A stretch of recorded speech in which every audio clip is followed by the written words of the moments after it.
Are you sometimes unhappy with your life? Do you want to be more successful and you don't know how to do this? Do you want to reinvent yourself?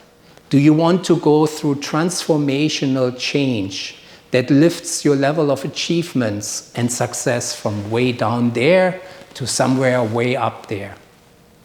If that's your goal, I have the philosopher for you today. Welcome to My Life Coach is Socrates and His Friends. This is a series that looks at the concepts and findings of the greatest thinkers and philosophers of all times and uses some of these concepts to help us to become in our lives more successful, more fulfilled, and much happier. Today, we start with a goal many of you have. You want to be more successful. You dream of achieving something great, but you don't know how to do this. Well, the philosopher today, Friedrich Nietzsche, will help us. Friedrich Nietzsche was born in 1844 in Germany and died already in the year 1900. Unfortunately, he suffered greatly of poor health during all of his life. He had headaches, migraines, depressions, everything. But all these problems could not prevent him from writing some of the most phenomenal pieces of philosophy. And one of his books, which is the one we will focus on today, is called Thus Spoke Zarathustra. I have the German version here, Also sprach Zarathustra. He wrote this book between 1883 and 1885. And it's a phenomenal book, full of concepts that can help us in our lives today. It also can explain the success of Elon Musk and Tesla. Now, in this book, there's a prophet who lived in isolation for about 10 years. And he developed great insights how life should be lived. And then the prophet decides to leave the mountain he's living on to go down to the people again and share his insights. And one of the concepts that's discussed in this book is a concept that I use very often in management training, or also I use it for myself. It's a concept that helps us to manage transformational change. And here's how the concept goes. Nietzsche says we go through 3 steps if we want to achieve transformational change that gives us the best possible version of ourselves. And it starts with being a camel. Now, what is a camel? In Nietzsche's view, the camel is all of us at a young age.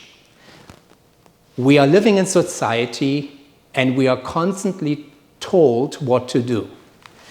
And the typical sentence is, we hear, you should. You should do this, you should do that. You should pay attention to all the rules and regulations. And what does the camel reply? Yes, I will. The camel is fearful. The camel doesn't dare to say no. The camel will, whatever society expects from it, the camel will do. Therefore, the camel is unfree. The camel does ignore its own desires and wishes.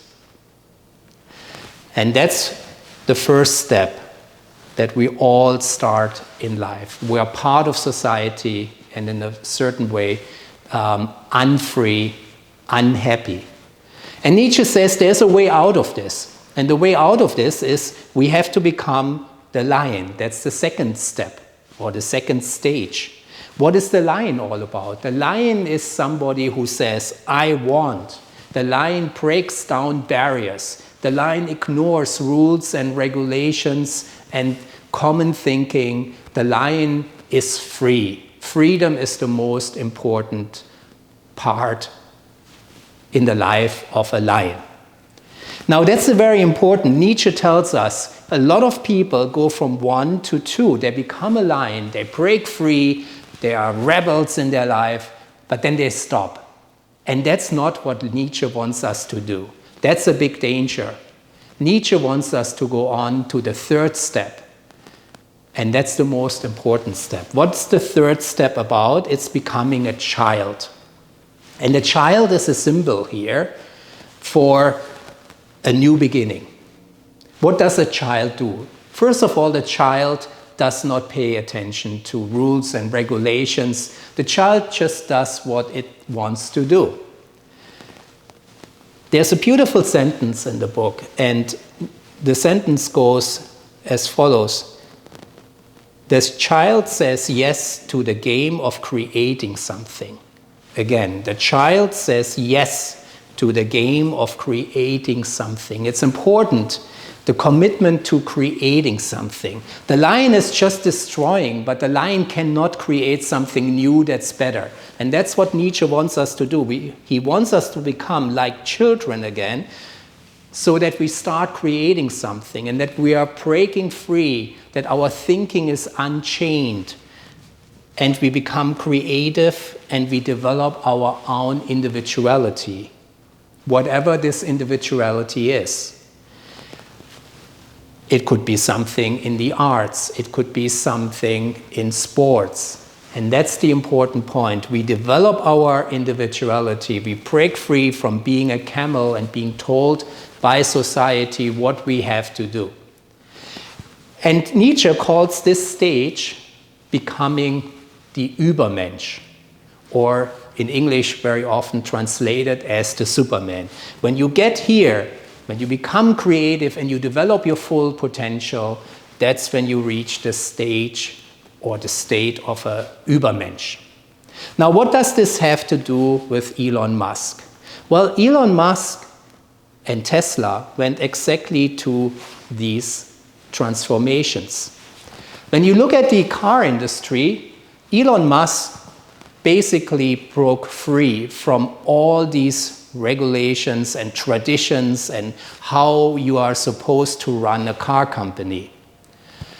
Elon Musk basically said, even though everybody else believes in the combustion engine, the engine run with gasoline or diesel, Elon Musk said, no, the electric vehicle is the future. I strongly believe in electric engines, and my company will only have electric engines. But not only that, Elon Musk basically broke down all barriers and all rules and all traditions in the car industry.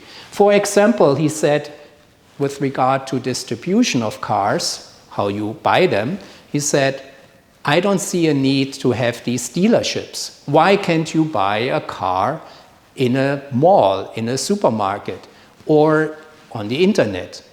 He goes even further. He said, why do we have to do maintenance in a dealership? We can hook up the car to a computer and fix most problems this way.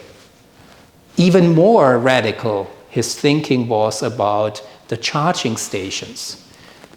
When you have a traditional car, you go to gas stations that are owned by other companies, by oil companies. Elon Musk said, we're going to have our own charging stations all over the country, and we help people to have the mobility that they need. Even one step further, he said, we produce our own electricity. We can deliver solar panels to our clients and have them use solar energy to produce the electricity needed to run the cars. That was very radical. That was a lion state of thinking. And if you asked a business consultant back then about these ideas, the new beginning, electric engine, different distribution, no dealerships, no gas stations, you have your own charging stations, your proprietary charging stations, and you combine it somehow with solar energy, the consultant would have said, you are crazy. But that's the point. You go from the lion state of breaking down this old thinking to the child state, and then you deliver. And that's what Elon Musk did. He not only talked about these changes, he not only criticized the traditional car industry, he delivered on all these aspects of running a car industry. And that's the most phenomenal insight. When you look at this stage that Elon Musk went through, it's exactly what we learned from Nietzsche. First, break down the barriers, but then start creating. Don't stop at being the rebel. Create, deliver. So what can we learn from this concept? Well, if you want to change your life in some way, you have to follow this path. There's this old saying, if you always do what you always did, you will always get what you always got. So, in other words, if you always do what a camel does, you will always get the return of being a camel. You will be unfree, unhappy, unsuccessful. So in some way, you have to follow this path, become a lion, go through the child state and create something new. Now, not everybody can become Elon Musk, and not everybody wants to do this. And that's also important with Friedrich Nietzsche.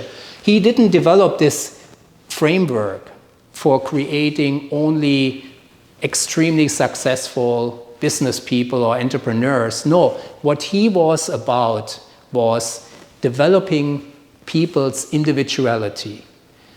Everybody has their own individuality. Somebody wants to become great in dancing, the other person in music, and the other person in sports, and that's fine, according to Nietzsche. You find your own area that you want to achieve greatness in. And this concept helps you to get there, to develop yourself into the fullest potential that's possible. So basically into your own version of an Übermensch. So what are the lessons learned? If you follow this program that Nietzsche laid out, you don't follow blindly other people. And that's very important in today's world. You know that many people are happy to be followers. It goes even with social media one step further, that you click on being a follower, and there are these influencers that tell you what to do, and this is not the way you should live your life, according to Nietzsche. You're not a follower. You develop your own potential. You want to be an original. And that's also important. You know that sentence that we are born as an original and we die as a copy of society. That's exactly what Nietzsche does not want you to do. He wants you to become your own original, to develop yourself to your fullest potential.